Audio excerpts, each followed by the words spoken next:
sauveur, c'est un grand prophète qui a sauvé les Juifs. Il les a envoyés vers Jérusalem pour fabriquer, pour créer leur temple. Le roi Cyrus, une grande partie de l'Ancien Testament, ça concerne le roi Cyrus. Alors David Abbassi, depuis 30 ans,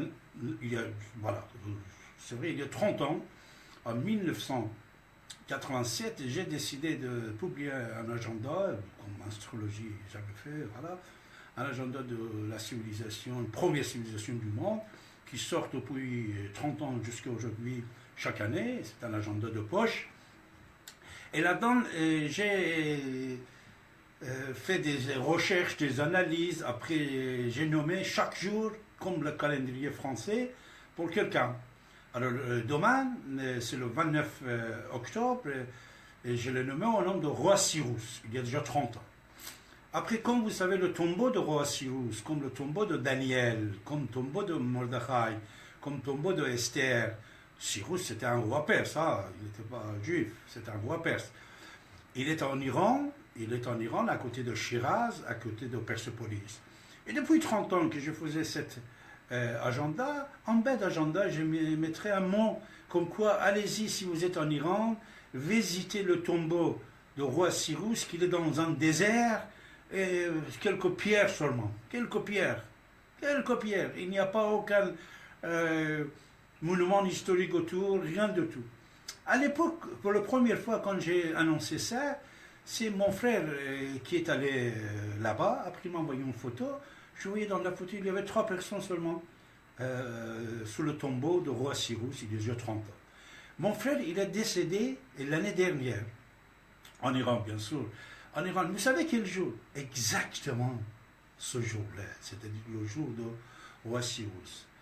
À 3 heures du matin, il va embrasser sa femme, ses enfants et tout ça, et il va dire que voilà, je vais prendre la voiture, je vais aller à Persépolis, et je vais aller à Pasargad, la ville s'appelle Pasargad, puisque c'est la journée de roi Cyrus. Je vais aller là-bas l'année dernière. Avant de prendre la voiture, il va tomber, crise cardiaque, et il est mort l'année dernière. Mais l'année dernière, mes chers amis, après 30 années de cette demande de réunir les Perses sous le tombeau de roi Cyrus, l'année dernière, il y avait une circulation énorme, 48 heures avant. Après, il y avait des milliers de voitures et des centaines de milliers de gens qui sont allés dans ce désert de Pasargad pour voir le tombeau de roi Cyrus. À l'époque, l'année dernière, j'ai annoncé, comme on m'a dit, qu'il y avait environ 1 500 000 personnes qui sont allées là-bas.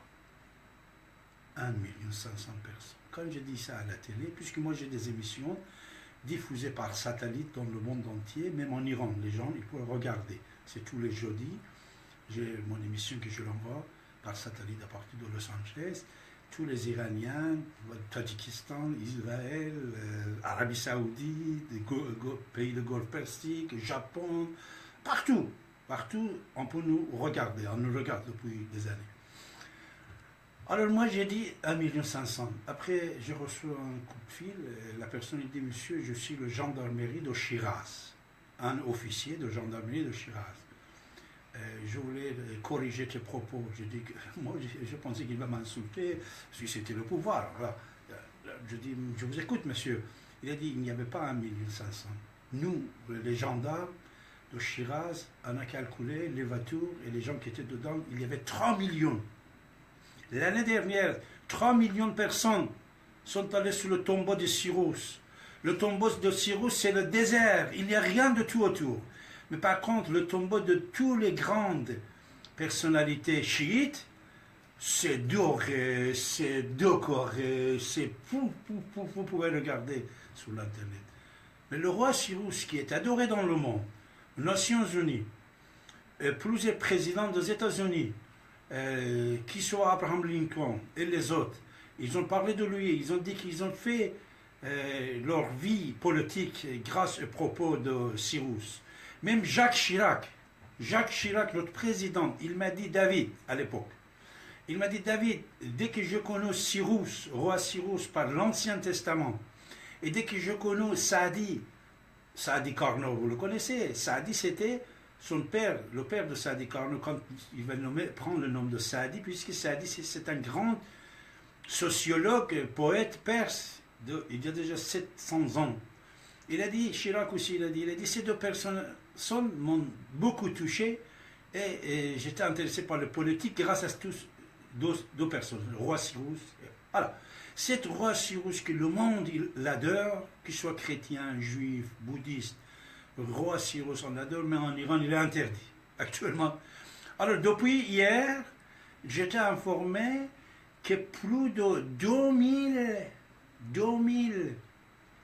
automobiles, vanettes, je ne sais pas quoi, de l'armée iranienne, ils sont occupés de la totalité de la route vers Pasargad pour empêcher les gens d'y aller. Mais vous savez, les gens, ils sont en train d'y aller à pied. Et je suis sûr et certain que demain, il y aura 3, 4, 5 millions de personnes qui vont être dans le désert de Pasargad, de Shiraz, et aucun média international ne va pas en parler, comme ils n'ont pas parlé la dernière fois qui était l'année dernière. C'est-à-dire cette manifestation a commencé par mon frère, il a déjà 30 ans, 3 personnes, mais 3 millions de personnes. C'est une réussite de l'unité, de savoir-faire, de la sagesse du peuple. Pour ça, je vais donner un exemple aussi pour les Catalans.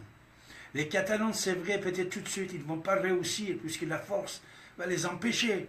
Mais je suis sûr et certain que comme Charles de Gaulle il a souhaité, moi je ne savais pas ça, cette parole, m'a dit, c'est un ami très cher pour moi qui m'a dit ça, mais je pense que la Suède de Charles de Gaulle, pour le peuple catalan, va prendre place, et si ça ne sera pas pour demain, ça sera pour après-demain.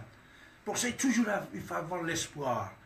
L'espoir, c'est très très important dans la vie. Il faut avoir espoir, il faut travailler, et n'oubliez pas que toujours il y a un élément supérieur dans la vie. Cet élément supérieur dans la vie pour vous aider. Une fois que vous êtes en train de marcher, cet élément va vous aider. Vous le nommez Dieu, vous le nommez je ne sais pas quoi.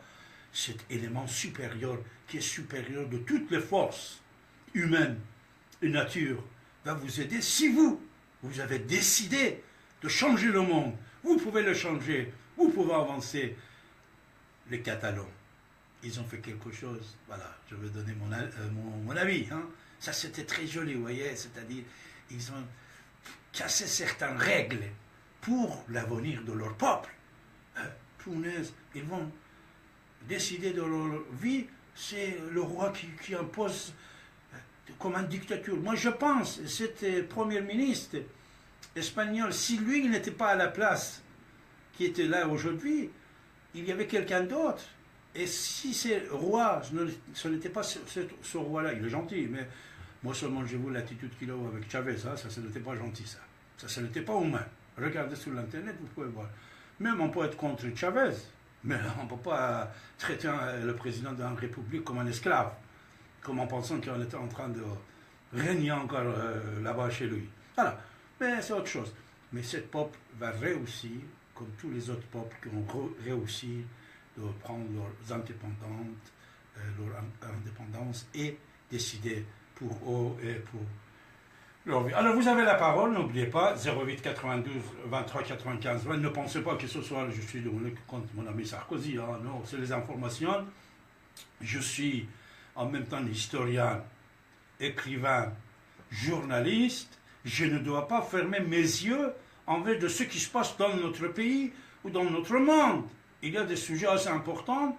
Moi, je suis, comme je suis, vous me connaissez, je ne suis pas militant d'une personne, d'un parti. Mon métier, c'est historien, journaliste, écrivain. Voilà. Et malheureusement, cette histoire s'est passée. Pour ça, ce soir, on va écouter ce petit reportage de France Info sur l'histoire de Sarkozy. Mais vous avez la parole.